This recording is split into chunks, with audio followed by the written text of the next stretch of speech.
ओम नारायणं नमस्कृत्य नरं चैव नरोत्तमं देवीं सरस्वतीं व्यासं ततो जयमुदीरयेतमुपन्नवाचारं यत्कृपात्तमहं वन्दे परमानन्दमाधवं निगमकल्पतरोर्गलितं फलं सुखमुखादं सत्यवसंसं रसमादयगौरवरसिकाभिवाहकः ओं व्यासं पश्चितनत्तारं सत्यकौत्रमकर्मसं पराशरात्मनं वन्दे शिवदातन्तपोनिधिं ओं व्यासाय विष्णुरूपाय व्यासरूपाय विष्णवे नमो वै ब्रह्मनिधये वासिष्ठाय नमो नमः ओं श्री परमात्मने नमः ओं नमो भगवते वासुदेवाय।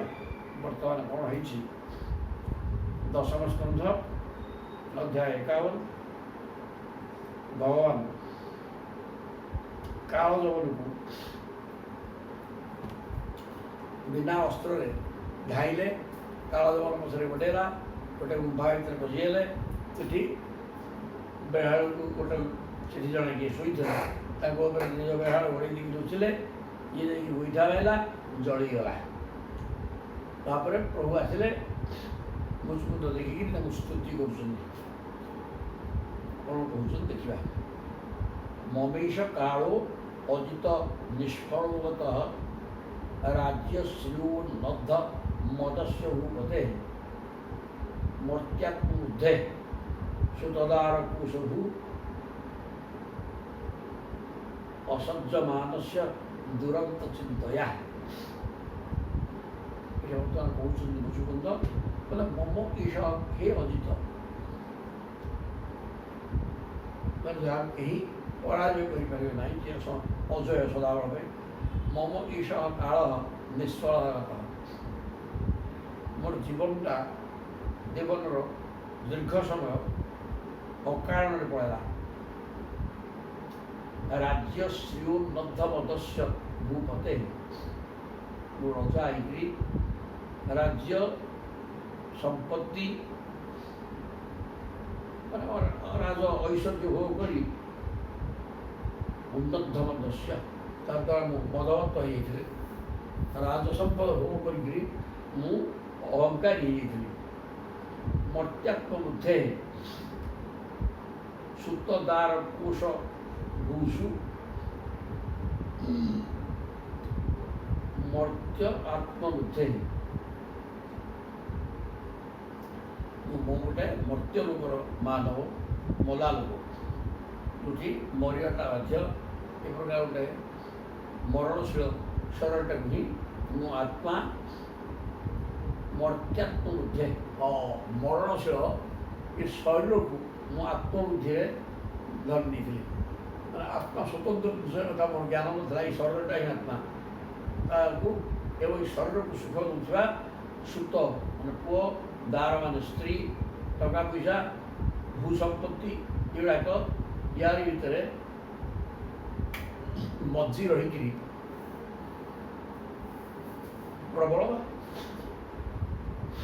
चिंताकूल थी भयंकर चिंतार व्याप्ति थी शरीर आत्मा शरीर को सुख दूसरा संतान संतति स्त्री टका पैसा भूसंपत्ति युवाक ये संपर्क चिंता करी मोर समय बेकार कटिगला दीर्घ समय मोर निष्फल है कड़े बरेश्विन घट्टपुड्य सन्निभे निरूढ़ मान नरदेव इत्यहम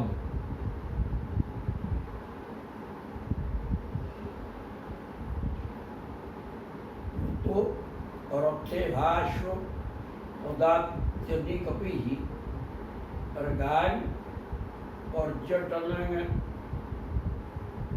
त्वागणयन सुदुर्मद बोले कड़े बरेश्विन घट्ट उड्य सन्निभे शरीरटा माटी हांडी बा घर कांथ करी माटी ही गढ़ा उड़िया माटी माटी गढ़ा कांथ घट्ट माने कलश घड़ी बा माठिया ଆଉ କୁଣ୍ଡିଆ ମାନେ ମାଟି କାନ୍ଥ ଭଳିଆ ଯେ ଘରଟା କଳା ଘରଟା ମାନେ ଈଶ୍ୱରଟା ପାଞ୍ଚ ଭୌତିକ ଶରୀର ଯେଉଁଟା ମାଟିରେ ଗଢ଼ା ବୋଲି କହୁଛନ୍ତି। ନିରୁଢ଼ ମାନହନ ନରଦେବ ଇତ୍ୟହନ, କିନ୍ତୁ ଏଇଟା ମାଟିରେ ଗଢ଼ା ଏବଂ ଏ ନିରର୍ଥକ ଇଏ ନାହିଁ। କିନ୍ତୁ ଏଇ ଶରୀରକୁ ନେଇକି ମଧ୍ୟ ମୋର ଅଭିମାନ ପଳାଇ ଆସିଥିଲା ଯେ ମୁଁ ଜଣେ ରଜା, ମୁଁ ରଜା ଅହଙ୍କାର। ମଲା ଶରୀରରେ ମୁଁ ରଜା, ଶରୀରଟାର କିଛି ସ୍ଥିତି ନାହିଁ, କେତେବେଳେ ମୃତ୍ୟୁ ହେଇଯିବ, ତଥାପି ମୁଁ ରଜା ବୋଲି ମୋର ଅଭିମାନ ରହିଥିଲା। ମୃତ ରଥ ଇଭ ଅଶ୍ଵ ପଦାତି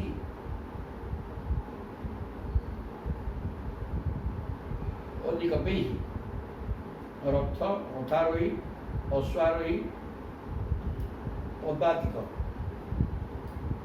ରଥାରୋହୀ ଗଜାରୋହୀ ଅଶ୍ୱାରୋହୀ, ହାତୀ ଘୋଡ଼ା ରଥରେ ଚଢ଼ିକି ଯୁଦ୍ଧ କରିବା ଲୋକ, ଆଉ ଇଆଡ଼େ ପଦାତିକ, ଏଇ ଚାରି ପ୍ରକାର ସୈନ୍ୟ ଥିଲେ ସେତେବେଳେ। ତେଣୁ ଏଥିରୁ ଅନେକ ସୈନ୍ୟ ସାମନ୍ତ ମୋର ଥିଲେ, ଏମାନଙ୍କୁ ନେଇ ଗାଁ ପର୍ଯ୍ୟଟନ ତୋଗଣୟନ ସୁଦୁର୍ମଦ, ଅତ୍ୟନ୍ତ ଦୁର୍ମଦ ହେଇ ମୁଁ ସବୁ ପରାକ୍ରମୀ ଆଉ ମୋତେ କେହି କିଛି କରିପାରିବିନି ଏ ପ୍ରକାର ଚିନ୍ତନ କରି ପୃଥିବୀରେ ପର୍ଯ୍ୟଟନ କରି ସବୁ ରାଜାଙ୍କୁ ନିଜ ଆୟତକୁ ଆଣିବାର ବ୍ୟବସ୍ଥା କରୁଥିଲି। ଏବଂ ମାଠିଆ ଏବଂ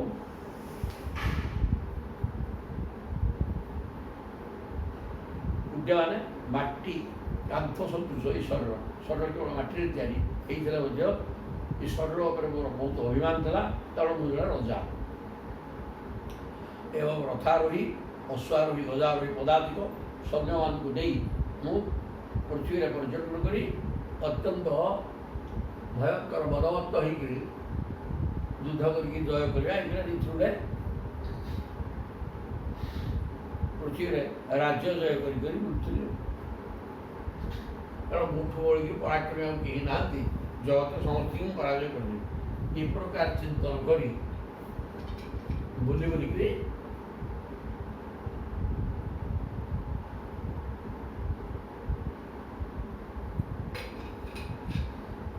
ରାଜ୍ୟ ଜୟରେ ବାଜିଥିଲି। ପ୍ରମତ୍ତ ମୁଚୈଃ ଇତି କୃତ୍ୟ ଚିନ୍ତୟା ପ୍ରବୃଦ୍ଧ ଲୋଭଂ ବିଷୟେଷୁ ଲାଳସଂ ତ୍ୱଂ ଅପ୍ରମତ୍ତଃ ସହସା ବିପଦ୍ୟसे କ୍ଷୁତ୍ ଲେଲିହାନୁ ଓହିରିବା କ୍ଷୁମନ୍ତକଃ।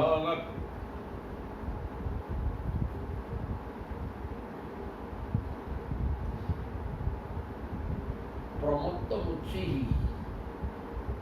ଇତି କୃତ୍ୟ ଚିନ୍ତୟା ପ୍ରବୃଦ୍ଧ ଲୋଭଂ ବିଷୟେଷୁ ଲାଳସଂ।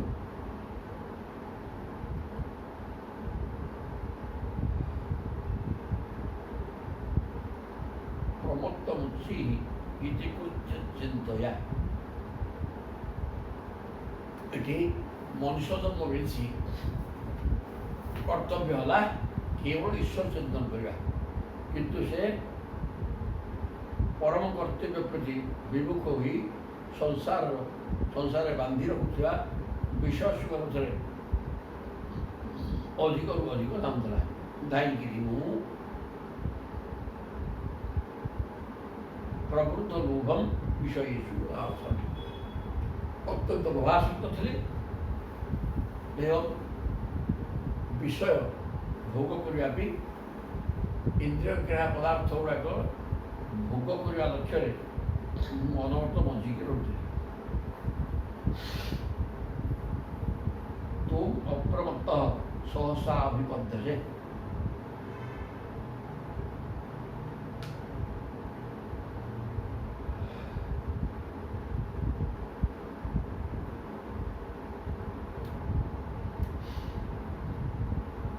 ପ୍ରମତ୍ତ ଉଚ୍ଚୈଃ ଇତି କୃତ୍ୟ ଚିନ୍ତୟା।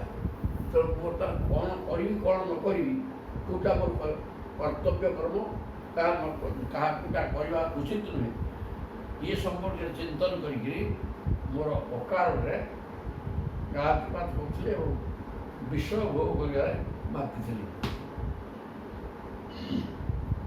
किंतु क्षुधार्थ सर्प जपरी जीव लहल कर आसी असावधान अवस्था मूषा को गिड़ी दिए काल उपर सर्वदा सजाग रही आपण से आसी तो हठात धरी नहीं जाता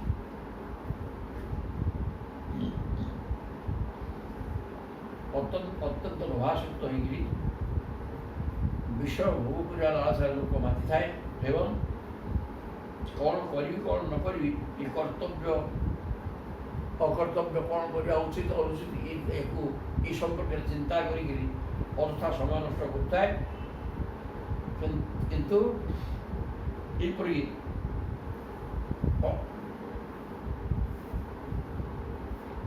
ए प्रकार अन्यमनस्क थिबा अवस्था संसार प्रति मनटा प्रभु पाखे रहा दरकार था तो ताहा छाड़ी संसार भर से बोलूँ तेणु सी जहाँ प्रकृत कर्तव्य से कथा करना एक प्रकार जाग्रत अवस्था सुप्त अवस्था थिबा जाग्रत ही नहीं शुई जाइए अर्थात संसार चिंतार व्यस्त थी अवस्था आपण महाकाल कौन करती साप आसिक मूषा को गिरला भाया हठात आपण आसिक पाइल नहीं सकाल जमा मृत्यु आसिक पहुँच जाए पूरा रथे ही हईम परिस्कृत चरण मत्तं गजैः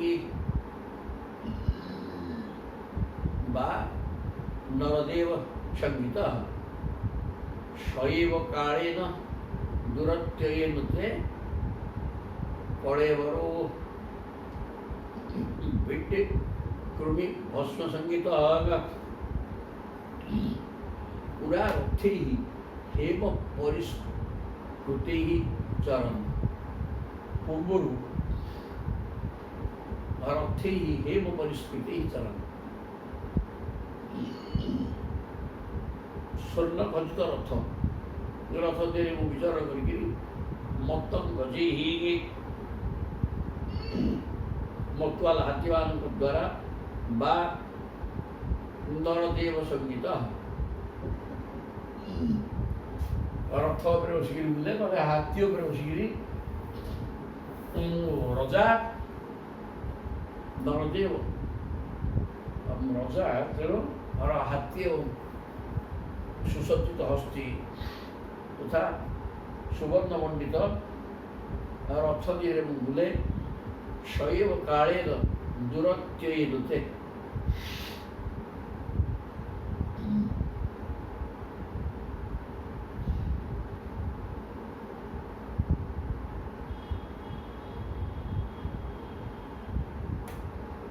रजाटा हाथी बसिक बुलो रथ बुलो ये प्रकार बुलुवा अवस्था शैव काले दूरत्ययन कि वहाँ एमती बुलूले रजा होते हाथी जब सुवर्ण खचित रथ बसिक बुलूले महाकाल आसवे ना नहीं ना आसवे तो हठात महाकाल आसिक जो काल दूरत्यय दुस्त्यज काल केवे सबू परित्याग कर दूरे हो महाकाल को हाथ कहीं घुसबार नहीं तेणु ये प्रकार रजा बोली अभिमान करी हाथी सुवर्ण खचित रथ पर बसिक अहंकार कर बुलुवा अवस्था महाकाल आसिक पाई जाती कले घरे बीट स्वर्ण मुद्रा भस्म संगीता महाकाल आसिक नहीं जाती जोटा कि शरीर स्थिति हूँ कौन परिणाम शरीर परिणाम हूँ जदि फिंगा होगा तो कुकुर बिलुआ सांगड़ा कुआ खाइले सी हगिबे बिट मैंने विष्टा हम ना जदि कोति दिगला कीट हो कुर्मी खाइबे जदि पोड़ी दिगला तो कौन उठा तेणु विष्टा कुर्मी कीट खाइबा जो निआरे पड़ी पाउस उठा এইটা ହେଲା ଶରୀରର ପରିଣାମ। କିନ୍ତୁ ଏଇ ଶରୀରକୁ ନେଇ ମୁଁ ରାଜା ବୋଲି ଅଭିମାନ କରି ସୁବର୍ଣ୍ଣ ଖଚିତ ରଥ ଏବଂ ହାତୀ ଉପରେ ମୁଁ ବୁଲୁଥିଲି। ବୁଲିବା ଅବସ୍ଥାରେ ବର୍ତ୍ତମାନ ରଜା ବୋଲିକିରି ସୁନା ଖଚିତ ରଥରେ ବୋଲି କ'ଣ ମହାକାଳ ଆସିବେନି? ମୃତ୍ୟୁ ସମୟ ଆସିବ ନା କ'ଣ? ତେଣୁ ମୃତ୍ୟୁ ସମୟ ପଳେଇ ଆସିଲା। ଆସିଲା ପରେ ଈଶ୍ୱରର ପ୍ରକୃତ ପରିଣାମ ପାଉଁଶ ଉଠେ, ନହେଲେ କୀଟ ଖାଇବେ, ନହେଲେ ଯଦି କୁଆ ଶାଗଣା ଖାଇଲେ ତାହେଲେ ହଗିବେ। ବେଶୀଟା କୁର୍ମୀ କୀଟ ଖାଇବା ଜିନିଷ, ନହେଲେ ପାଉଁଶ ଉଠେ। ନିର୍ଜିତ୍ୟ ଚିକିତ୍ସକ୍ର ମହୂତ ବିଗ୍ରହ ପରାସନସ୍ଥ ସମରାଜ ବନ୍ଦିତ ଗୃହେଷୁ ମୈଥୁନ୍ୟ ସୁଖେଷୁ ଚୋଷିତା କ୍ରୀଡ଼ା ମୃଗ ପୁରୁଷ ଈଶ ନିୟତେ।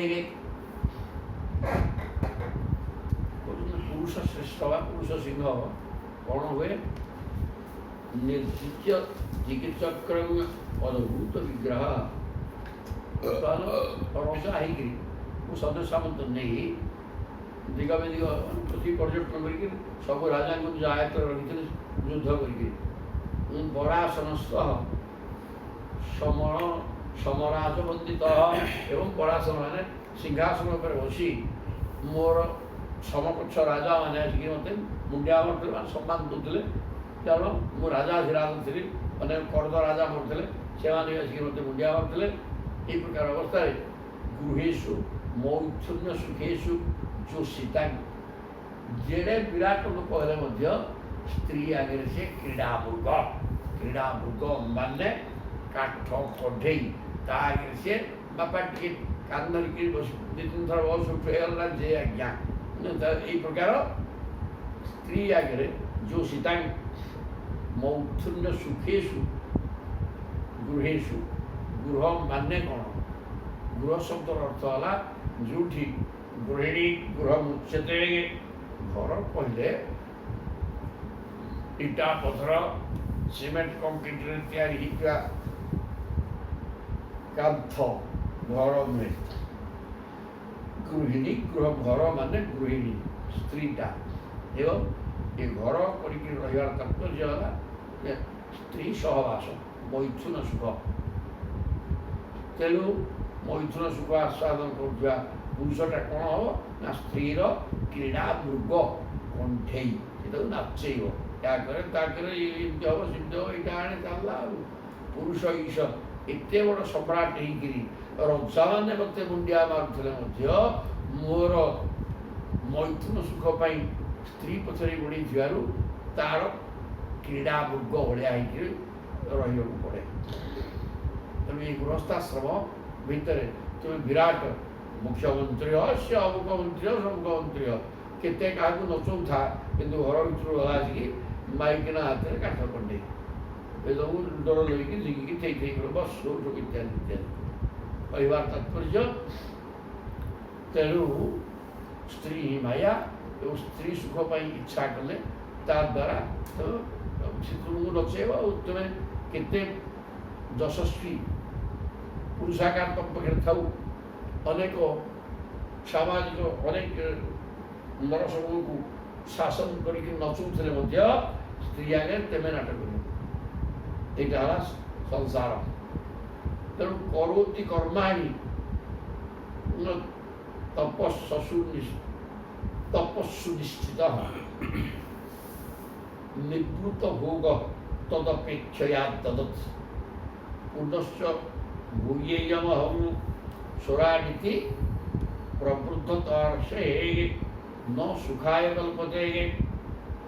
ଏହା କରୋତି କର୍ମାଣି ତପସ୍ସୁ ନିଶ୍ଚିତ। ତପସ୍ସୁ ନିଶ୍ଚିତ। ବହୁ ଲୋକ ବିଷୟ ଛାଡ଼ିଦେଇ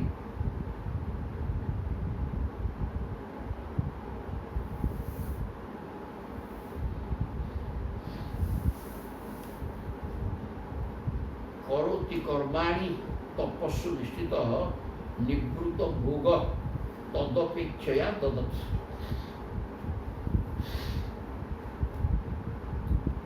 ବିଷୟ ଭୋଗ ଛାଡ଼ିଦେଇ ପୁଣି ଥରେ ରାଜାଦି ଭୋଗ ଲାଭ କରିବାର ଇଚ୍ଛା ନେଇ ଦାନ ପୁଣ୍ୟ କରନ୍ତି। ଅନେକ ଲୋକ ମଧ୍ୟ କେମିତି ରାଜଭୋଗ କରିବି, ଐଶ୍ୱର୍ଯ୍ୟ ଭୋଗ କରିବି, କ୍ଷମତାରେ ରହିକି ଅନ୍ୟକୁ ନଚେଇବି, এই ପ୍ରକାର ଲକ୍ଷ୍ୟ ରଖି ଅନେକ ସାଧନା ବି କରେ। କରୋତି କର୍ମାଣି ତପସ୍ୱ ନିଷ୍ଠିତ, ତପସ୍ୟା କରେ, ସାଧନା କରେ, ଈଶ୍ୱର ଆରାଧନା କରେ, କେମିତିକା ଗୋଟେ ଅଧିକାର ପାଇବେ, ଅନ୍ୟମାନଙ୍କୁ ଶାସନ କରିବାର କ୍ଷମତା ପାଇବେ। ଏଥିପାଇଁ ଲୋକ ଲାଗିକି ସାଧନା କରେ। ପୁନଶ୍ଚ ଭୂୟ ଭୂୟେୟ ଅହମ୍ ସ୍ୱରାଡ଼ିତି। ରଜା ହେଇଥିବା ଲୋକ ମଧ୍ୟ ଭୋଗ ଭିତରେ ରହେ, ତେଣୁ ସିଏ ତା ପରଜନକୁ ପୁନର୍ବାର କେମିତି ରଜା ହେବ ସେଥିପାଇଁ ଗୋଟେ ଦାନ ପୁଣ୍ୟ କରେ, ଯାହାଫଳରେ ତାର ସଞ୍ଚିତ ଫଳ ରହିବାରୁ ପରଜନ୍ମରେ ମଧ୍ୟ ସେ ରଜା ହୁଏ। ରଜା ହେବା ବି ସବୁ କରେ। ପୁନଶ୍ଚ ଭୂୟେୟ ଅହମ୍ ସ୍ୱରାଡ଼ିତି। ପୁନର୍ବାର ମୁଁ କେମିତି ରଜା ହେବି, ଆଗ ବର୍ତ୍ତମାନ ରଜା ଅଛି ଏବଂ ପ୍ରଚୁର ସମ୍ପତ୍ତି ଥିବା ହେତୁ ଦାନ ପୁଣ୍ୟ କରୁଛି, ଯାହାଫଳରେ ଭବିଷ୍ୟତରେ ପୁଣି ତା ପରଜନକୁ ପୁଣି ରଜା ହେବନି। ପ୍ରବୃଦ୍ଧ ତର୍ଷଃ ନ ସୁଖାୟ କଳ୍ପତେ। ନାନା ଶୁଭ କର୍ମ କରନ୍ତି। ଏହିପରି ଭାବରେ ଯେଉଁମାନଙ୍କର ବିଷୟ ତୃଷ୍ଣା ବଢ଼ି ଚାଲେ ସେମାନେ କଦାପି ସୁଖୀ ହୋଇପାରନ୍ତି ନାହିଁ। ବର୍ତ୍ତମାନ ରଜା ଅଛନ୍ତି, ପୁଣି ତାଠୁ ଆହୁରି କରାଟ କରି ରଜା ହେଇଗଲିକି ଦାନ ପୁଣ୍ୟ କରୁଥାନ୍ତି। ତେଣୁ ଏ ପ୍ରକାର କାର୍ଯ୍ୟକ୍ରମରେ ଲିପ୍ତ ଥିବା ବ୍ୟକ୍ତିଟା ସୁଖ ସଂସାରରେ ସୁଖ କ'ଣ ଭୋଗ କରିବ? ତାକୁ ଯୁଦ୍ଧ ଜୟରେ ଜୟ କରିକି ଅନ୍ୟ ରାଜ୍ୟକୁ ମିଶାଇବାକୁ ହେବ। ଟଙ୍କା ପଇସା ଆସେ ତାକୁ ଦାନ ପୁଣ୍ୟ କରିକି ପୁଣି ତା ପରଜନ୍ମରେ ପୁଣି ଆହୁରି କେମିତି ସମ୍ରାଟ ହେବି, ଏଇ ଚିନ୍ତାରେ ସେ ବୁଡ଼ି ରହିଥାଏ। ତାଫଳରେ ଅନେକ ପରିଶ୍ରମ କରିବାକୁ ପଡ଼େ, ଆଉ ତା ପାଇଁ ସଂସାରଟା ସୁଖକର ହୁଏ ନାହିଁ। କର୍ମଦ୍ୱନ୍ଦ୍ୱ ଭିତରେ ରହି କର୍ମ ହିଁ ଦୁଃଖର କାରଣ। ଆଉ ଦୁଃଖ ହୁଏ ଆଉ ସୁଖ ଆସିବ। ଭବାପବର୍ଗୋ ଭ୍ରମତୁ ଯଦା ଭବେ ଭବେତ୍ ଜନସ୍ୟ ତରିହ୍ୟଚ୍ୟୁତ ସତ୍ ସମାଗମଃ ସତସଙ୍ଗମୁ ଜରି ତଦେବ ସଦ୍ଗତୌ ପରାପରେ ସେ ତୁଇଜାୟୁକ୍ତେ ମୁକ୍ତି। ସଂସାର ଭିତରେ ଗତି କରୁଥିବା ଯାକ ସେ ସଂସାର ଚିନ୍ତାରେ ରହେ ଏବଂ ସଂସାର ଭୋଗ କରେ। ତାପରେ ଜନ୍ମରେ ଆହୁରି କେମିତି ଭଲ କି ସଂସାର ଭୋଗ କରିବି ସେଥିପାଇଁ ବି ପ୍ରଚେଷ୍ଟା କରେ, ସାଧନା ସବୁ କରେ, ଭଗବତ ପ୍ରାପ୍ତି କଥା ଚିନ୍ତା କରେ ନାହିଁ। ଭବାପବର୍ଗୋ ଭ୍ରମତୁ ଯଦା ଭବେତ୍। ଭଗବାନ ସଂସାର ଭିତରେ ବୁଲି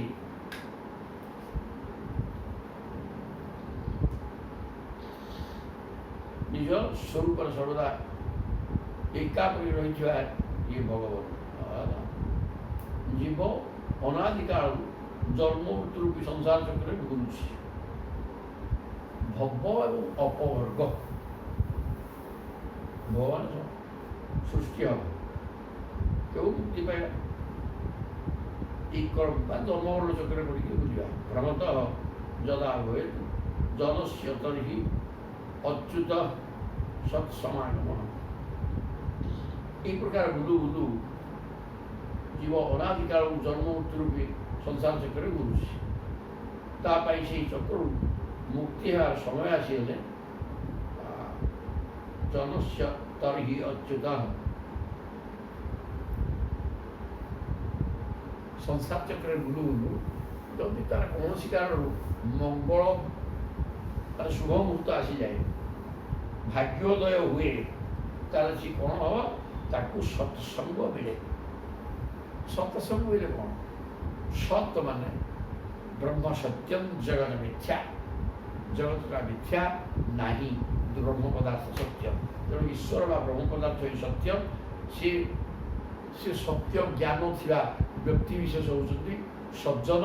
ତାଙ୍କ ସହିତ ସମ୍ପର୍କ ହିଁ ସତ୍ ସମ୍ପର୍କ। ସତ୍ ଗ୍ରନ୍ଥ, ଭାଗବତ ଗୀତା ଇତ୍ୟାଦି, ବାକି ସତ୍ ଜନ ଯେଉଁ ଜନର ସତ ସହିତ ସମ୍ପର୍କ ଅଛି ସେ ପ୍ରକାର ଲୋକ ସହିତ ସମ୍ପର୍କ ତାର ଆସେ ଯେତେବେଳେ ତାର ଭାଗ୍ୟୋଦୟ ହୁଏ ମଣିଷର ସଂସାର ଭିତରେ ଲଟପଟ ହେଇକି ବୁଲୁ ବୁଲୁ ଯେତେବେଳେ ତାର ଭାଗ୍ୟ ପରିବର୍ତ୍ତନ ହେବ ତାର ଶୁଭ ମୁହୂର୍ତ୍ତ ଆସିଯିବ ସେତେବେଳେ ସତ୍ ସଙ୍ଗମ ତାର ହୁଏ ସତ୍ ଗ୍ରନ୍ଥ ବା ସଜ୍ଜନଙ୍କ ସହିତ ମିଶିବାର ବ୍ୟବସ୍ଥା ହେଇଯାଏ ପ୍ରଭୁ କରେଇ ଦିଅନ୍ତି ଆଉ ସତ୍ସଙ୍ଗମ ଜରି ତଦୀବ ସଦ୍ଗତ ଆଉ ସତ୍ ସଙ୍ଗମଟା ପରିଣାମ ସତ୍ ଗତି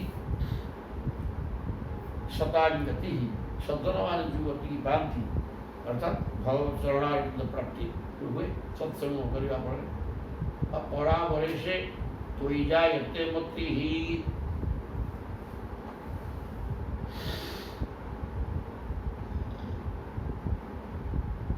ସନ୍ଥମାନଙ୍କର ଆଶ୍ରୟ ତଥା କାର୍ଯ୍ୟକାରଣ ରୂପ ଜଗତର ଏକମାତ୍ର ସ୍ୱାମୀ ଆପଣଙ୍କଠାରେ ଜୀବର ବୁଦ୍ଧି ଦୃଢ଼ ଭାବରେ ଲାଗିଯାଏ ସଂସାର ଭିତରେ ଭୋଗ୍ୟ ପଦାର୍ଥକୁ ଭୋଗ କରି ଗତି କରୁଥିବା ମନୁଷ୍ୟଟା ଯଦି ତାର ଭାଗ୍ୟ ଉଦୟ ହୁଏ ବା ସମୟ ଭଲ ସମୟ ଆସିଯାଏ ମଙ୍ଗଳମୟ ସମୟ ତାହେଲେ ତାର ସଜ୍ଜନ ସହିତ ସମ୍ପର୍କ ସ୍ଥାପନ ହୁଏ ସତ୍ସଙ୍ଗ କଲା ଫଳରେ ସଦ୍ଗତି ହେଇଯାଏ କାହିଁକିନା ଭଗବାନଙ୍କ ଚରଣାରବିନ୍ଦରେ ତାର ବୁଦ୍ଧି ଏକାଗ୍ରତାର ସହ ଲାଗିଯାଏ ଲାଗିଯିବା ଫଳରେ ତ ମୁକ୍ତି ସତ୍ସଙ୍ଗ ଦ୍ୱାରା ମନ୍ୟେ ମମାନୁଗ୍ରହ ଈଶତେ କୃତଃ ରାଜ୍ୟାନୁବନ୍ଧା भगवो यदृच्छया जह प्रार्थ्यते साधुवी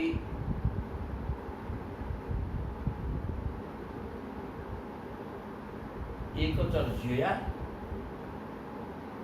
साधुवी एकचर्यया वनम विवीक्ष्य भीः अखंड भूमिभिः वनम विवीक्ष्य अखंड भूमिभिः बोले मन्ये ममानुग्रह ईशते कृतः मृत्युकुंद कହୁଛନ୍ତି बोले ମୁଁ ଭାବୁଛି ମନ୍ये मम अनुग्रह ईशते कृतः प्रभु ଆପଣ ମୋ ପ୍ରତି ବଡ଼ ଅନୁଗ୍ରହ କରିଛନ୍ତି ମୁଁ କିଏ କୋଉଠି କ'ଣ ଗୋଟେ ଗୁମ୍ଫା ଭିତରେ ଅନ୍ଧାର ଗୁମ୍ଫା ତା ଭିତରେ କୋଉ କାଳକୁ ଶୋଇଛି ତେବେ ଆପଣଙ୍କର ଅନୁଗ୍ରହ କୃପା ମୋ ପ୍ରତି ଅପାର ଥିଲା ଯାହାଫଳରେ ମୁଁ ଜାଗ୍ରତ ହେଲି ଜାଗ୍ରତ ହଉ ଆପଣଙ୍କୁ ଦେଖିଲି ଏଇଟା ଆପଣଙ୍କର କୃପାରୁ ଏସବୁ ହେଇଛି ତେଣୁ ରାଜ୍ୟାନୁବନ୍ଧା ପଗମୋ ଯଦୃଚ୍ଛୟା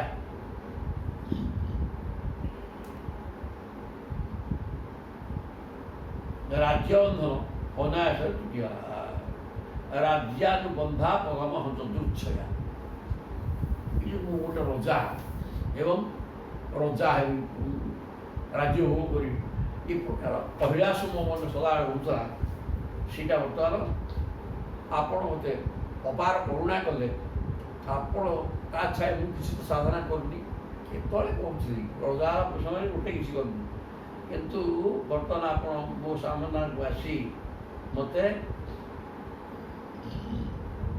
ରାଜ୍ୟାନୁବନ୍ଧୁ ଭଗବାନ ରାଜ୍ୟ ଶାସନ କରିକି ତତ୍ସମ୍ପର୍କୀୟ ଚିନ୍ତାରେ ମୋ ଜୀବନ ବହୁଥିଲା କିନ୍ତୁ ବର୍ତ୍ତମାନ ଆପଣ ମୋତେ ଅଶେଷ ଅନୁଗ୍ରହ କଲେ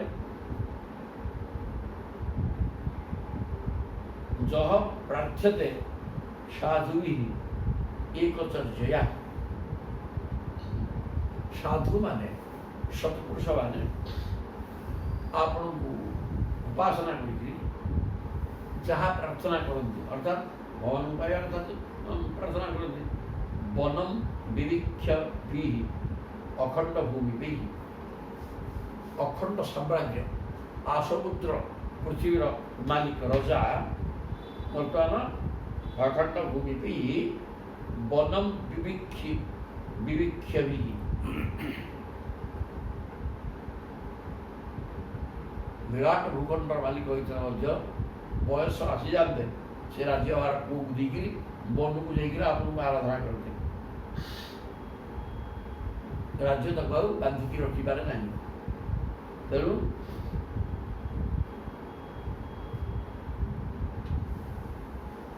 କିନ୍ତୁ ମୁଁ ବର୍ତ୍ତମାନ ବୟସ ମୋର ହେଇଯାଇଛି, ସବୁ ହେଇଯାଇଥିଲେ ମଧ୍ୟ ମୁଁ ଭୋଗ ଲାଳସାରେ ରାଜଭୋଗ କରିବା କଥା ଚିନ୍ତା କରିକି ଏଇଠି ବିଷୟରେ ଶୋଇଯାଇଥିଲି। ତେଣୁ ଆପଣଙ୍କର ସିଧାସଳଖ ମୋତେ ଅନୁଗ୍ରହ କଲେ, ଯାହାଫଳରେ ଆପଣ ମୋ ସାମ୍ନାକୁ ଆସିଲେ। ମୁଁ ଆପଣଙ୍କ ସାମ୍ନାକୁ ଯିବା ପାଇଁ କୌଣସି ପ୍ରଚେଷ୍ଟା କରିନାହିଁ, କୌଣସି ସାଧନା ମୋ ପାଖେ ନାହିଁ, କିନ୍ତୁ ଆପଣ ଯଥାର୍ଥ ଭାବରେ ମୋ ପାଖକୁ ଆସିକି ମୋତେ ଉଦ୍ଧାର କରିଦେଲେ। କିନ୍ତୁ ଗୋଟେ ରଜା ଉଦ୍ଧାର ହେବା ପାଇଁ ବନ୍ଧରୁ ରାଜବନ୍ଧରୁ ରାଜକୀୟ ଐଶ୍ୱର୍ଯ୍ୟ ଭୋଗରୁ ମୁକ୍ତ ହେଇ ଜଙ୍ଗଲକୁ ଯାଇ ଆରାଧନା କରେ ଆପଣଙ୍କୁ ପାଇବା ପାଇଁ। କିନ୍ତୁ ମୋତେ ସେ ପ୍ରକାର ଆରାଧନା କରିବାକୁ ପଡ଼ିଲାନି। ଆପଣ ସିଧାସଳଖ ମୋ ପାଖକୁ ଆସିକି ମୋତେ ଅନୁଗ୍ରହ କଲେ। ତେଣୁ ଏଇଟା ଆପଣଙ୍କର ମୋ ପାଇଁ ଅନୁଗ୍ରହ। ଯହ ପ୍ରାର୍ଥ୍ୟତେ ସାଧୁରୀ ଏକ ଚର୍ଚ୍ଚୟା।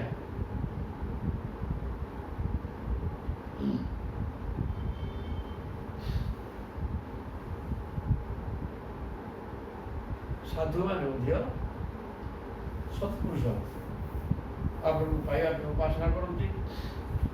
ରଜା ମଧ୍ୟ ରାଜ୍ୟ ଛାଡ଼ିକି ବନକୁ ଯାଇକି ଆପଣଙ୍କୁ ଉପାସନା କରନ୍ତି, ନହେଲେ ଆପଣ ମିଳନ୍ତି ନାହିଁ। କିନ୍ତୁ ମୁଁ କିଛି ନ କରିକି ମଧ୍ୟ ମୋତେ ଆପଣ ଅନୁଗ୍ରହ କରିକି ମୋ ପାଖକୁ ପଳାଇ ଆସିଛନ୍ତି ଆପଣ। ମୁଁ ଆପଣଙ୍କ ପାଖକୁ ଯିବା ପାଇଁ କିଛି କରିନି। ତେଣୁ ମୋର ଅଭାଗ୍ୟ। ଏ କଥା ମୁଚୁକୁନ୍ଦ ସବୁ କହୁଛନ୍ତି। ନ କାମୟେ ଅନ୍ୟମ୍ ତବ ପାଦ ସେବନାର୍ଥ ଅକିଞ୍ଚନ ପ୍ରାର୍ଥ୍ୟ ତମାତ୍ ବରଂ ବିଭୋମ ଆରାଧ୍ୟ କସ୍ତ୍ୱାଂ କ୍ଷମବର୍ଗମ୍ ହରେଃ ମୃଣିତ ଆର୍ଯ୍ୟ ବର ମାତ୍ର ବନ୍ଧନ। ବୁଦ୍ଧିମାନ ଲୋକଟା ଆପଣଙ୍କୁ ଆରାଧନା କରି ଝିଅ ଅପବର୍ଗ ମୁକ୍ତି ଦେଇଦେବାର ମାଲିକ, ଜନ୍ମ ମରଣ ଚକ୍ରରୁ ଉଦ୍ଧାର କରିଦେଇ ପାରନ୍ତି। ସେ ପ୍ରକାର ଆପଣଙ୍କୁ ଆରାଧନା କରି ପାଇଲା ପରେ ଆପଣଙ୍କୁ ପାଇଯିବ। ଆରାଧନା କରି ଆପଣ ଆସିକି ମନରେ ମିଳିଗଲେ ବୋଇଲେ ସିଏ ସତ୍ପୁରୁଷଟା, ଆର୍ଯ୍ୟ ଲୋକଟା ମୃଣିତ ବରଂ ଆତ୍ମବନ୍ଧନ, ସଂସାରଟା ହେଲା ଆତ୍ମାକୁ ବାନ୍ଧିକି ରଖିବାର ବ୍ୟବସ୍ଥା ସଂସାର ଭିତରେ ଅଛି।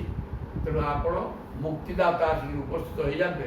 କେଉଁ ଲୋକଟା ସଂସାର ବନ୍ଧନରେ ପଡ଼ିବା ପାଇଁ ମାଗିବ କିରେ? ବୁଦ୍ଧିମାନ ଲୋକ ଅଛି ଏମିତି? କିଏ ଜାଣେ? କିନ୍ତୁ ଅଛନ୍ତି ନା। କେତେ ମୂର୍ଖ ତପସ୍ୟା କରିକିରି ଅସୁର ଗୁଡ଼ାକ ସେ ସଂସାର ମାଗନ୍ତି। ଆଉ କ'ଣ ମାଗନ୍ତି କି? ମୁଁ ଅଜୟ ହେବି, ଏକ ସତ୍ୟ ସମ୍ରାଟ ହେବି, ଏହି ଯୁଦ୍ଧରେ ମୋତେ ପାରିବେନି, ମରିବେନି, ଏ ଯୁଦ୍ଧରେ ମାଗନ୍ତି। ତେଣୁ ଏଠି କହୁଛନ୍ତି ନ କାମୟେ ଅନ୍ୟମ୍ ତବ ପାଦ ସେବନାତ୍। ହେ ପ୍ରଭୁ, ସେମିତି କାମନା ତ ଅନେକର ଅଛି, କିନ୍ତୁ ସେ କାମନା କରିବାଟା ଭୁଲ ପ୍ରକୃତରେ।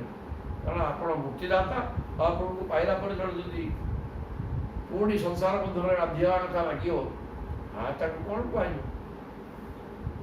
ସେମିତି କିଏ ମାଗିବେ ନାହିଁ ବୋଲିକି ଏଠି କହିଲେ। କିନ୍ତୁ ମୁଁ ଆଦୌ କିଛି ମାଗୁନି। ନ କାମୟେ ଅନ୍ୟମ୍ ତବ ପାଦ ସେବନାତ୍। ଆପଣଙ୍କର ପାଦ ସେବା ଭିନ୍ନ ମୁଁ କିଛି ହେଲେ ମାଗୁନି। ଅକିଞ୍ଚନ ପ୍ରାର୍ଥ୍ୟ ତମାତ୍ ବରଂ ବିଭୋ।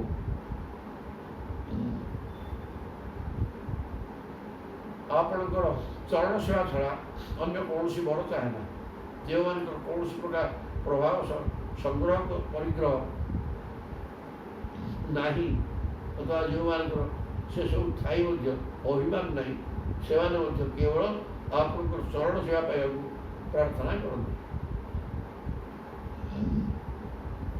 କେବଳ ଆପଣଙ୍କ ଚରଣ ସେବା ମୋର ଦରକାର, ମୁଁ ଅନ୍ୟ କିଛି ମାଗୁନି। ଆଉ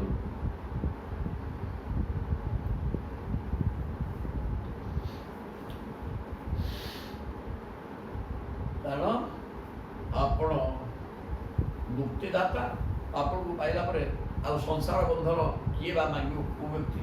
ତେଣୁ ମୁଁ ଆପଣଙ୍କ ଚରଣାରେ ସେବା ବ୍ୟତୀତ ଆଉ କିଛି ମାଗୁ ନାହିଁ। ମୁଁ ଏତେ ମୂର୍ଖ ନୁହେଁ।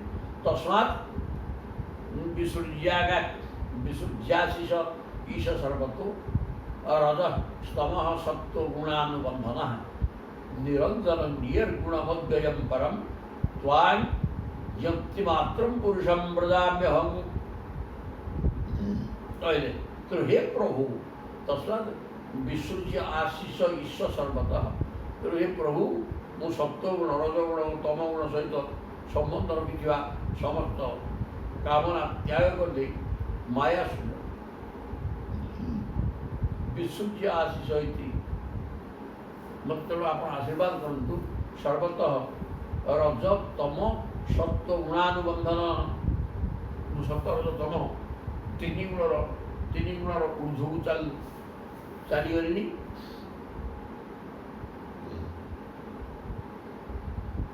ସବୁ ସତ ତମ ଗୁଣ ତିନି ଗୁଣ ତ ସମସ୍ତଙ୍କ ପାଖରେ ରହିବ। ମୁଁ ତିନି ଗୁଣର ଯେଉଁ କର୍ମ ସେ କର୍ମର ଊର୍ଦ୍ଧ୍ୱକୁ ଯାଇସାରିଲି। ମୋତେ ସେଗୁଡ଼ାକ ଆଉ କିଛି ଦରକାର କରୁନି। ନିରଞ୍ଜନ ଏ ଗୁଣ ଆପଣ ହେଲେ ନିରଞ୍ଜନ ଅଞ୍ଜଳ ବୋଲି କ'ଣ କି ନା ତାକୁ ଅଞ୍ଜଳ ନିରଞ୍ଜନ ହେଲେ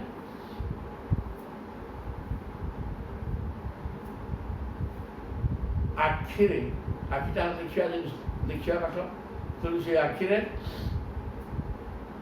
କୌଣସି ରୋଗ ଯଦି ଅଛି ତାହେଲେ କଜଳ ଲଗାଇଲା ଫଳରେ ଅଞ୍ଜନ ମାରିଲେ ଚକ୍ଷୁ ରୋଗ ଦୂର ହୁଏ ଏବଂ ଭଲ ଦିଶେ। ତେଣୁ ଏ ଆଖିଟା କେବଳ ସଂସାର ରୂପକ ମନ୍ଦ ପଦାର୍ଥକୁ ଦେଖିବାରେ ଲାଗିଛି। ତେଣୁ ଆପଣ ହେଉଛନ୍ତି ଇଏ ତେଣୁ ଆଖି ରୋଗଗ୍ରସ୍ତ ହୋଇଯାଇଛି ସଂସାରକୁ ଦେଖି ଦେଇକି। ତେଣୁ ସେ ଆଖିରେ ଅଞ୍ଜନ ଲଗାଇବା ଦରକାର। ଆପଣ ହେଲେ ନିରଞ୍ଜନ। ତେଣୁ ଆପଣଙ୍କୁ ସେ ଆଖିରେ ଅଞ୍ଜନ ସ୍ୱରୂପ ଲଗାଇ ଦେଲେ କ'ଣ ହେବ ନା ଆପଣଙ୍କୁ ଦେଖିବ ଅନ୍ୟ କାହାକୁ ଦେଖିପାରିବ। ନିର୍ଗୁଣ ଅଦ୍ୱୟମ୍ ପରମ୍ ଆପଣ ହେଲେ ଗୁଣାତୀତ ଏବଂ ଦ୍ୱନ୍ଦ୍ୱାତୀତ।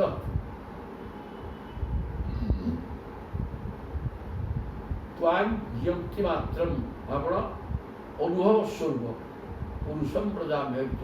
ଏହି ପ୍ରକାର ଆପଣଙ୍କୁ ମୁଁ ଆପଣଙ୍କର ଶରଣ ପଶିଲି। ଆପଣ ନିରଞ୍ଜନ ନିର୍ଗୁଣ ନିର୍ଗୁଣାତୀତ ଅଦ୍ୱୟ ନ ଦ୍ୱୟ ଅଦ୍ୱୟ ଆପଣ ଦୁଇ ନୁହନ୍ତି। ଏକ ବ୍ରହ୍ମ ଦ୍ୱିତୀୟ ନାସ୍ତି। ବ୍ରହ୍ମ ତ ଏକ ଆଉ ଜଣେ ବ୍ରହ୍ମ ନାହିଁ। ତେଣୁ ଆପଣ ଅଦ୍ୱୟ ବ୍ରହ୍ମ।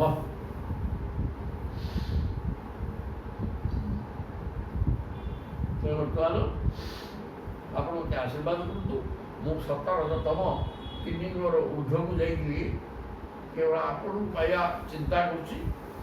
ଆପଣ ଦୟାକରିକି ମୋତେ ପ୍ରାପ୍ତ ହୁଅନ୍ତୁ। ଚିରଙ୍ଗିହ ଭୁର୍ଜନାର୍ଥ ତପ୍ୟମାନୋ ଅନୁତାପୀ ଅବିତୃଷଣ ଷଡ଼ମିତ୍ରୋ ଅଲବ୍ଧ ଶ୍ୟାନ୍ତି କଥଞ୍ଚିତ ଶରଣଦ ସମୁପେତ ତତ୍ ପଦାବିଜମ୍ ପରାଦମ୍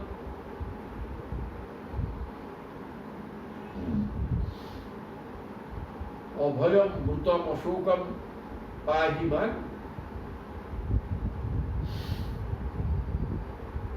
आपन्न विष पाहि आपन्न विष।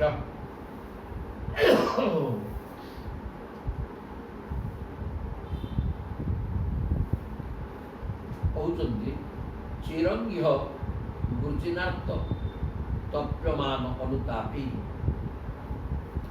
मु दीर्घदिन बर्तमान पाप कर्म सांसारिक कर्म रत रही पाप कर्म गुड़ाक अनादिकाल निजर कर्मफल भोग कर अत्यंत आर्त हो रही। बुर्जिनार्थ बुर्जन पाप कर्म लिप्त रही संसार बारंबार जन्ममरण मणिकी पाप कर्म लिप्त रही पीड़ित अवस्था थे आर्त तप्यमान अनुतापी एवं अनुतप्त होते काल बुली संसार भितर मुक्तिहीन आज पर्यंत से अनुतापग्रस्त होती कर्मफल दुख ज्वाल दिन राति जगुली।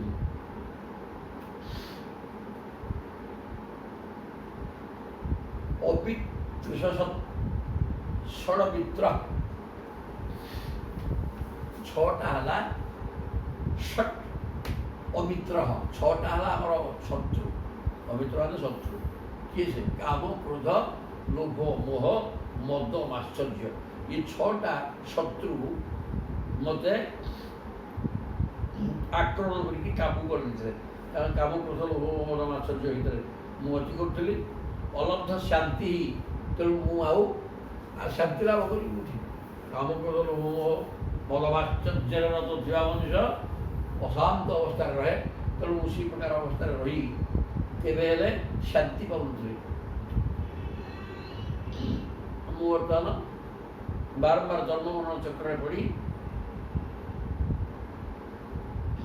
ପୀଡ଼ିତ ଥିଲି। କଠୋର ତପସ୍ୟା କରୁଥିଲି ଏବଂ ଅନୁତାପ ବି କରୁଥିଲି। ଶରଣଦ ସମୁପେତ ତଦ ପଦାବ୍ଜଂ ପରାତ୍ମନ୍, ହେ ପରମାତ୍ମା,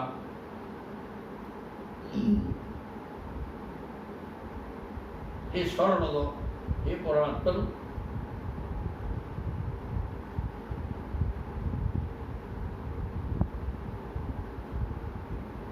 ସମୁପେତ ତୋତ ପଦାବ୍ଜଂ। ବର୍ତ୍ତମାନ ଆପଣଙ୍କର ଚରଣାରେ ପ୍ରାପ୍ତ ହେଇଗଲି। ଆପଣଙ୍କୁ ଦର୍ଶନ କରିଦେଲେନି ନା ଆଉ କ'ଣ? ମୁଁ ସର୍ବବର୍ଣ୍ଣ ଚକ୍ରରେ ପଡ଼ି ଆର୍ତ୍ତଚିତ୍କାର କରୁଥିଲି, ଅନୁତପ୍ତ ହେଉଥିଲି ଏବଂ କାମ, କ୍ରୋଧ, ଲୋଭ, ମୋହ, ମଦ, ମାଶ୍ଚର୍ଯ୍ୟ ଏ ଷଡ଼ରିପୁ ମୋତେ ସଂସାର ଚକ୍ରରେ ପକେଇକିରି ଦୁଃଖ ଦେଉଥିଲେ। ମୁଁ ଶାନ୍ତିରେ ରହିପାରୁନଥିଲି। ବର୍ତ୍ତମାନ ଏ ଶରଣଦାତା ସବୁ ପିଏ ତତ୍ତ୍ୱ ପଦାବ୍ଜ ଆପଣଙ୍କର ଚରଣାରବିନ୍ଦ ମୋତେ ପ୍ରାପ୍ତ ହୋଇଗଲା। କାହିଁକି? ଆପଣଙ୍କ ସାମ୍ନାରେ ଦର୍ଶନ ମୋତେ ଦେଲେ, ତେଣୁ ଆପଣଙ୍କ ଚରଣାରବିନ୍ଦ ପ୍ରାପ୍ତ ହୋଇଯାଇଛି। ପରାତ୍ମନ୍ ଅଭୟ ଅମୃତମ୍ ଅଶୋକମ୍ ପାହି ମାଂ। ତେଣୁ ହେ ପରମାତ୍ମା, ଆପଣ ହେଲେ ଅଭୟ, ଅମୃତ, ଅଶୋକମ୍ ଦୁଃଖହର୍ତ୍ତା। ସଂସାର ଦୁଃଖ ଭରଣ କରିବାର କ୍ଷମତା ଆପଣଙ୍କର ଅଛି। ତେଣୁ ପାହିମାନ୍ ପାହିମାନ୍, ଆପନ୍ନ ବିଷୟ ମୁଁ ହେଲି। ଆପନ୍ନ ମାନେ ସଂସାର ବନ୍ଧନଯୁକ୍ତ ପୀଡ଼ିତ ବ୍ୟକ୍ତି ଗୋଟେ। ଆମେ ବି ଆର୍ତ, ମାନେ ସଂସାର ବନ୍ଧନରେ ଆର୍ତ, ଆମେ ପୀଡ଼ାଗ୍ରସ୍ତ ହେଇକି ଅଛୁ। ଉଦ୍ଧାର କର ପ୍ରଭୁ, ଆମେ ପୀଡ଼ିତ ଆପନ୍ନ ନା। ତେଣୁ ମୋତେ ଭୟ, ଅମୃତଂ ଶୋକମ୍, ଆପଣ ହେଉଛନ୍ତି ପରମାତ୍ମା। ଆପଣ ହେଲେ ଅଭୟ, ମୃତ୍ୟୁ ପର୍ଯ୍ୟନ୍ତ ଭୟ, ମୃତ୍ୟୁ ବଡ଼ ଭୟ, ମୃତ୍ୟୁ ଭୟ ଉଦ୍ଧାର କରିଛନ୍ତି। ଅମୃତମୟ ଆପଣ ସଂସାର ଦୁଃଖ ସୁଖରୁ ହଟେଇ ଦେବା ଲୋକ। এই প্রকার ଆପଣ ମୋତେ ଏ ଈଶ୍ୱର ମାଲିକ, ଆପଣ ଆପନ୍ନମ୍ ମାଂ ପାହି। ସଂସାର ବନ୍ଧନରେ ପଡ଼ି ଛଟପଟ ହେଉଥିବା ମୋତେ ଉଦ୍ଧାର କରିଦିଅନ୍ତୁ ପ୍ରଭୁ। ମୁଁ ଉଦ୍ଧାର ହେବା ଅବସ୍ଥାରେ ନାହିଁ, ମୁଁ ନଥିଲି। କିନ୍ତୁ ବର୍ତ୍ତମାନ ଆପଣ ମୋ ସମ୍ମୁଖକୁ ଆସିଛନ୍ତି, ଉଦ୍ଧାର କରିଦିଅନ୍ତୁ। ଶ୍ରୀ ଭଗବାନ ବାଚ କହିବାକୁ ବୁଝିବା, କ'ଣ କହିଲେ ଦେଖିବା। ସାର୍ବଭୌମ ମହାରାଜ ମତିସ୍ତେ ବିମଳୋର୍ଜିତା ବରିଃ ପ୍ରଲୋଭିତସ୍ୟାପି ন କାମି ବିହତା ଯତ। ପ୍ରଭୁ ଖୁସି ହେଇ ଚାଲିଲେଣି। କହିଲେ ବାପା, ହେ ସାର୍ବଭୌମ, ସମସ୍ତ ଭୂଭାଗର ମାଲିକ, ତୁମେ ଶକ୍ତି ସମ୍ପନ୍ନ। କାରଣ ଦେବତାମାନଙ୍କ ପାଇଁ ଯୁଦ୍ଧ କରିବାକୁ ଯାଇଥିଲ, ରାକ୍ଷସକୁ ପରାଜୟ କରିଛ। ମହାରାଜ ମତିସ୍ତେ ବିମଳୋର୍ଜିତା, ତୁମ ବୁଦ୍ଧିଟା ଅତ୍ୟନ୍ତ ପରିଷ୍କାର। ଆଉ ସଂସାର କଥା ତ ବୁଝିଲେ ନାହିଁ, ଈଶ୍ୱର ଚିନ୍ତନ ରହିଛ। ତେଣୁ ବରେଇ ପ୍ରଲୋଭିତସ୍ୟାପି, ମୁଁ ତୁମକୁ କହିସାରିଥିଲି ଯେ ତୁମେ ବର ମାଗ, ମୁଁ ତୁମ ଉପରେ ବହୁତ ଖୁସି। କିନ୍ତୁ ତୁମେ ଆଉ ବର ମାଗିଲ ନାହିଁ। ନ କାମି ହି ବିହତା ଯତ, ତମର ବୁଦ୍ଧି କାମନା ରହିତ ହେଇଗଲାଣି। ବର ମାଗିବାକୁ ମୁଁ ଯାଚିଲେ ମଧ୍ୟ ତୁମେ ବର ମାଗିଲ ନାହିଁ, କେବଳ ତୁମ ବୁଦ୍ଧି ନିର୍ମଳ ହେଇଗଲାଣି। ପ୍ରଲୋଭିତ ବରେଇ ଯତ୍ୱମ୍ ଅପ୍ରମାଦାୟ ବିଦ୍ଧିତ ନ ଧର୍ମ ଭକ୍ତ୍ୟା ନାହିଁ।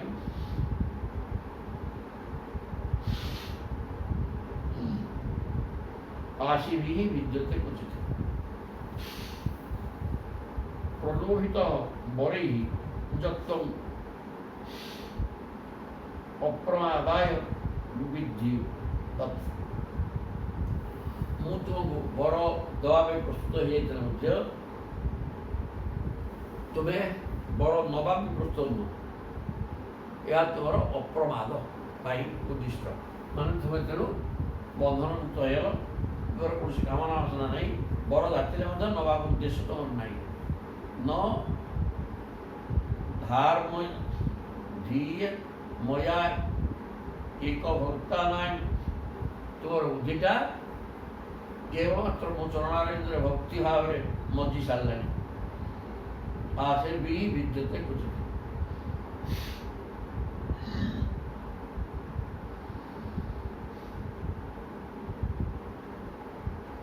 ଭକ୍ତ ସେମାନଙ୍କର ବୁଦ୍ଧି କଦାପି କାମନା ବାସନା ବଶ ହୁଏ ନାହିଁ କି କୌଣସି ପ୍ରକାର ବିଚଳିତ ହୁଏ। ପ୍ରକୃତରେ ସଚ୍ଚା ଭକ୍ତର ବୁଦ୍ଧିଟା କାମନା ବାସନାକୁ ନେଇକି ଲଟପଟ ହୁଏନି, ସେ ଭଗବାନ ପାଇବା ପାଇଁ ସେ ଉଦ୍ଦିଷ୍ଟ ଭକ୍ତର ବୁଦ୍ଧିଟା।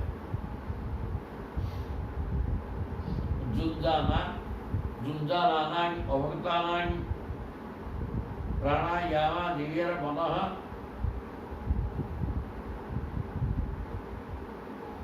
अक्षीणवासनं राजन् दृश्यते पुनरुत्थितम्। जेवने मोर भक्त नुंजी जुञ्जानां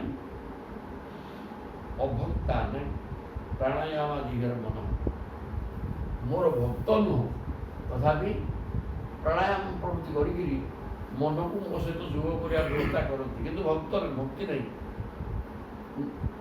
से प्राणायाम आदि द्वारा मन को वश करने निमंते जिते प्रयत्न कले भी से बासना कदापि क्षीण हुए नहीं। से भोग लालसा क्षय हुए नहीं। जुंजा नाना अभक्ता नहीं प्राणायामादिर मन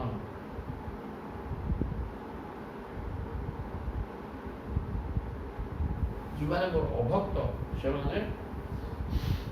प्राणायाम प्रवृत्ति कर मो सहित जोग हवार व्यवस्था करते अक्षीण वासन राजन से जेतु भोग वासना क्षीण ना तेणु दृश्य से पुनर्बार भोग कर लगती। प्राणायाम करके मत चिंता करते भोग वासना जेहतु क्षीण होनी तेणु पुनर्बार भोग लगी जाती से उचित फल पाई ना। विचरस्व महीं कामं मया वेशित मानस अस्तेव नित्यदा तुभ्यं भक्ति मयि अनबायिनी।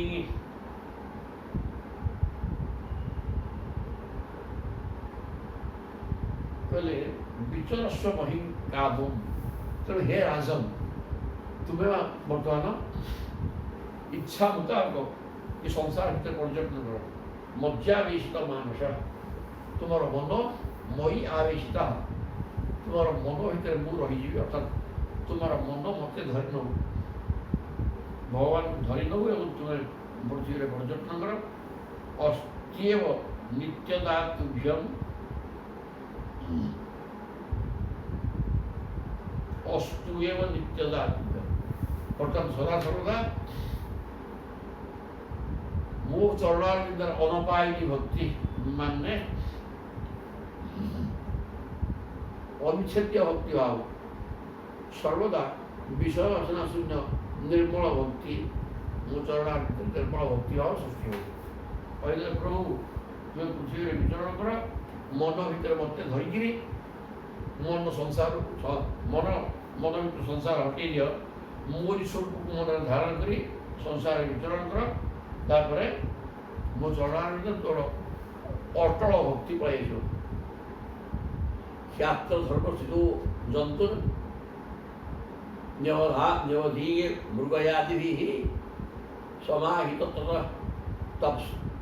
समाहित तत्तपसा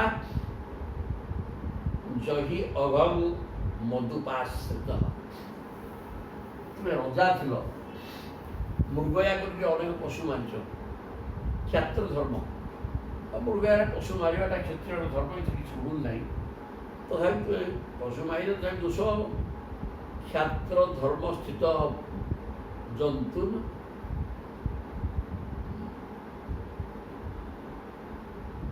ନ୍ୟବାଧିତ ମୃଗୟାଗ୍ନି।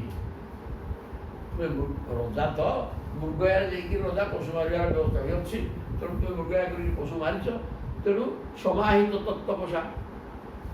ଆଉ ସେଇଟା ସେ ତପସ୍ୟା ନ କଲେ ସେ ପାପ କରିବ କେମିତି? ଜହି ଅଘମ ମଧୁପାଶ୍ରିତ।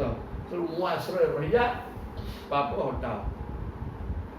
ଜନ୍ମନ୍ୟନନ୍ତରେ ରାଜନ୍ ସର୍ବଭୂତ ସୁହୃତ୍ତମ ମୃତ୍ୱାଗା ଦ୍ୱିଜବରସ୍ତମ୍ବୈ ମାଂ ଉପୈଷ୍ୟସି କେବଳମ୍। ଜନ୍ମ ଅନନ୍ତରେ, ଏ ଜନ୍ମ ଯିବା ପରେ ଆଉ ଗୋଟେ ଜନ୍ମ ତୁମର ହବ। ରାଜନ୍ ସର୍ବଭୂତ ସୁହୃତ୍ତମ। କ'ଣ ଜନ୍ମ ତୁମେ? ବ୍ରାହ୍ମଣ ହେଇକି ଆସିବ। ମୃତ୍ୱା ଦ୍ୱିଜବର। ଏଠି ମଧ୍ୟ ସୂଚନା ମିଳିଲା, ବ୍ରାହ୍ମଣ ନହେଲା ପର୍ଯ୍ୟନ୍ତ ମୁକ୍ତି ହେବ ନାହିଁ। କାରଣ ଏ କ୍ଷତ୍ରିୟ ଥିଲେ କିଏ? ରାଜା। କିଏ ସେ? ଚିଠି ମଧ୍ୟ କୁହାଯାଇଛି, ଜଡ଼ ଭରତ, ରଜା ଭରତ ମୃଗ ହେଇଗଲେ, ମୃଗକୁ ଚିନ୍ତା କରିକିରି ତାପରେ ବ୍ରାହ୍ମଣ ହେଲେ, ତାପରେ ମୁକ୍ତି ହେଲେ। ଏଠି ଭଗବାନ ମଧ୍ୟ ସେୟା କହୁଛନ୍ତି, ତୁମେ ବର୍ତ୍ତମାନ ଏଇ ଜନ୍ମରେ ଏ ପ୍ରକାର ସାଧନା କରିକି ବୁଲ, ତାପରେ ଜନ୍ମରେ ତୁମେ ବ୍ରାହ୍ମଣ ହବ। ଭୂତ୍ୱା ଦ୍ୱିଜବରହତ୍ୱମ୍ବୈ ମାଂ ଉପୈଷ୍ୟସି କେବଳମ୍। ଦ୍ୱିଜବର ନହେଲା ପର୍ଯ୍ୟନ୍ତ ମୁକ୍ତିର ପ୍ରଶ୍ନ ନାହିଁ। ତେଣୁ ବୋଧେ ଆମ ପାଇଁ ଲାଇନ କ୍ଲିୟର ହେଲାଣି, ବ୍ରାହ୍ମଣ ହେଇଛି। ଆଉ ଗୁରୁଦେବ ସଦାସର୍ବଦା କହନ୍ତି, ଆମର ବ୍ରାହ୍ମଣ ହବା ଦରକାର, ବ୍ରାହ୍ମଣ ନହେଲେ ମୁକ୍ତି ନାହିଁ। ଇତି ଶ୍ରୀମଦ୍ଭାଗବତ ମହାପୁରାଣ ପାରମହଂସ୍ୟାଂ ସଂହିତାୟେ ଦଶମ ସ୍କନ୍ଧେ ଉତ୍ତରାର୍ଦ୍ଧେ ମୁଚୁକୁନ୍ଦ ସ୍ତୁତିୟା ନାଭିକ ପଞ୍ଚାଶତମ ଅଧ୍ୟାୟ। 50 ମାନେ 52 ଅଧ୍ୟାୟ ହେଲେ କୃଷ୍ଣ ବଳରାମଙ୍କ ଦ୍ୱାରକା ଗମନ, ବଳରାମଙ୍କ ବିବାହ କଥା, ଶ୍ରୀକୃଷ୍ଣଙ୍କ ନିକଟକୁ ପିଢ଼ୀଙ୍କର ସନ୍ଦେଶ ଦେଇ ବ୍ରାହ୍ମଣଙ୍କର ଆଗମନ। ଶୁଭବାଚ। ଭଗବାନ ସୁଖଦେବ କହୁଛନ୍ତି ପରୀକ୍ଷିତଙ୍କୁ ଯେ ଇଥମ୍ ସ୍ୱ ଅନୁଗୃହୀତୋଙ୍ଗାଙ୍ଗ କୃଷ୍ଣେନ ଇକ୍ଷ୍ୱାକୁନନ୍ଦନ ଅଂ ପରିକ୍ରମ୍ୟ ସନ୍ନମ୍ୟ ନିଶ୍ଚକ୍ରାମ ଗୁହାମୁଖାଙ୍ଗତ ଇଥଂ ସହ ଅନୁଗୃହୀତ। ଏ ପ୍ରକାର ଭଗବାନ କୃଷ୍ଣଙ୍କ ଦ୍ୱାରା ଅନୁଗୃହୀତ ହୋଇ ମୁଚୁକୁନ୍ଦ ଇକ୍ଷ୍ୱାକୁନନ୍ଦନ,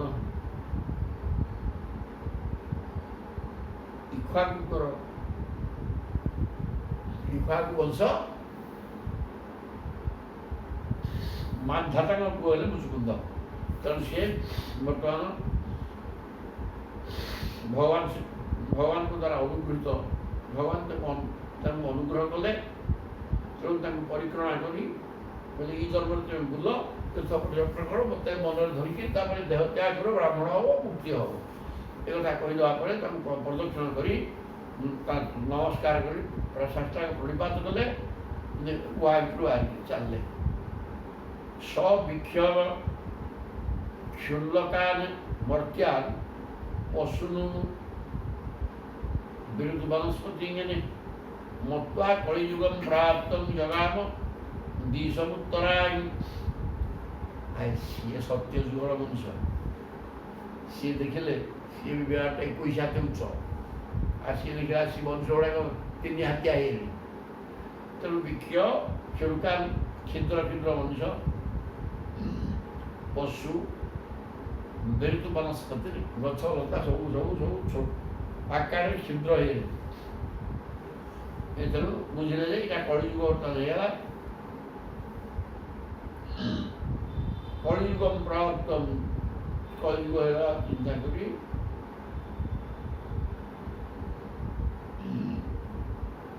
ଛୋଟ ଛୋଟ ସବୁ ହେଇଗଲେଣି। ତେଣୁ ଦେଖିଲେ ଯେ ସେ କଳିଯୁଗ ହେଇଗଲା।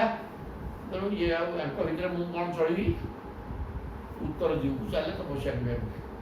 ତପଃ ଶ୍ରଦ୍ଧାଜିତୋ ଧୀର ନିସଙ୍ଗ ମୁକ୍ତ ସଂଶୟ ସମାଧାୟ ମନଃ କୃଷ୍ଣେ ପ୍ରାବିଶତ ଗନ୍ଧମାଦନମୁ। ଉତ୍ତର ଦିଗକୁ ଗତି କରି ଗନ୍ଧମାର୍ଦ୍ଦନ ପର୍ବତ ଦେଇକି ପହଞ୍ଚିଗଲେ। ସେଠି କ'ଣ କଲେ? ତପସ୍ୟା କଲେ। ଶ୍ରଦ୍ଧାଯୁତ, ଶ୍ରଦ୍ଧା ସହକାରେ ତପସ୍ୟା, ଧୀର ନିସଙ୍ଗ, ଧୈର୍ଯ୍ୟ ଧରିକିରି ସଙ୍ଗ ରହିତ ହୋଇ ସମସ୍ତ ସନ୍ଦେହକୁ ତ୍ୟାଗ କରି ଭଗବାନ ଏକମାତ୍ର ଧ୍ୟେୟ ଏଗୁଟାକୁ ସିଦ୍ଧାନ୍ତ କଲେ। ଅନ୍ୟ ସମସ୍ତ ସନ୍ଦେହ ଦୂର ହେଇଗଲା, ସଙ୍ଗ ରହିତ ହେଇଗଲେ। ଶ୍ରଦ୍ଧାର ସହିତ ସମାଧାୟ ମନ କୃଷ୍ଣ, ମନ କୃଷ୍ଣଙ୍କ ଚରଣାର ଭିତରେ ଲଗେଇଦେଲେ। ଗନ୍ଧମାର୍ଦ୍ଦନ ପର୍ବତ ଦେଇକି ପହଞ୍ଚିଲେ। କଦର୍ଯ୍ୟା ଶ୍ରଣମାସାଦ୍ୟ ନର ନାରାୟଣାଳୟ ସର୍ବଦ୍ୱନ୍ଦ୍ୱ ସହ ଶାନ୍ତସ୍ତପସା ଆରାଧୟତ ହରି। ସେ ଗନ୍ଧମାର୍ଦ୍ଦନ ପର୍ବତରେ ବଦରିକାଶ୍ରମରେ ପହଞ୍ଚିଛନ୍ତି। ବର୍ତ୍ତମାନ କଦର୍ଯ୍ୟାଶ୍ରମ ଆସାଧ୍ୟ ବଦରିକାଶ୍ରମରେ ପହଞ୍ଚି ଯୋଉଠି ନରନାରାୟଣାଳୟ, ନରନାରାୟଣଙ୍କର ରହିବାର ସ୍ଥାନ ବଦରିକାଶ୍ରମ, ସେଠି ପହଞ୍ଚିଗଲେ। ପହଞ୍ଚିକିରି ସର୍ବଦ୍ୱନ୍ଦ୍ୱ ସହ ଶାନ୍ତ, ଯେତେବେଳକୁ ସେ ଅତ୍ୟନ୍ତ ଶାନ୍ତ ହେଇସାରିଲେଣି, ସବୁ ଦ୍ୱନ୍ଦ୍ୱକୁ ସହ୍ୟ କରିବା, ଶୀତ ଉଷ୍ମ, ସୁଖ ଦୁଃଖ ଭଲ ମନ୍ଦ ସବୁ ସହିବାର ସହନ ଶକ୍ତି ତାଙ୍କର ଆସିଯାଇଥିଲା, ଶାନ୍ତ ହେଇଯାଇଥିଲେ। ତପସ୍ୟା, ତେଣୁ ସେଠି ବସିକିରି ତପସ୍ୟା କରିକିରି ଭଗବାନ ଶ୍ରୀକୃଷ୍ଣଙ୍କୁ ଆରାଧନା କଲେ। ଭଗବାନ ପୁନରାବ୍ରଜ୍ୟ ପୁରୀଂ ଯବନ ମିଶ୍ରିତାଂ ହତ୍ୱା ମ୍ଲେଚ୍ଛବଳଂ ନିନ୍ୟେ ତଦୀୟଂ ଦ୍ୱାରକାଂ ଧନଂ। ଭଗବାନ ମଧ୍ୟ ପଛୁକୁ ବିଦାୟ ଦେଲା ପରେ ପୁନଃ ଆବ୍ରଜ୍ୟ ପୁରୀ ପଳେଇ ଆସିଲେ ମଥୁରାପୁରୀକି। ଯବନ ସେଠି କାଳ ଯବନ ବୋଲା, ଆଉ ସେ 3 ଗୋଟି ଯବନ ଆଣିକି ଆସିଥିଲା ମେଛ। ସେ ମେଛ ସଂହାର ପ୍ରଭୁ କଲେ।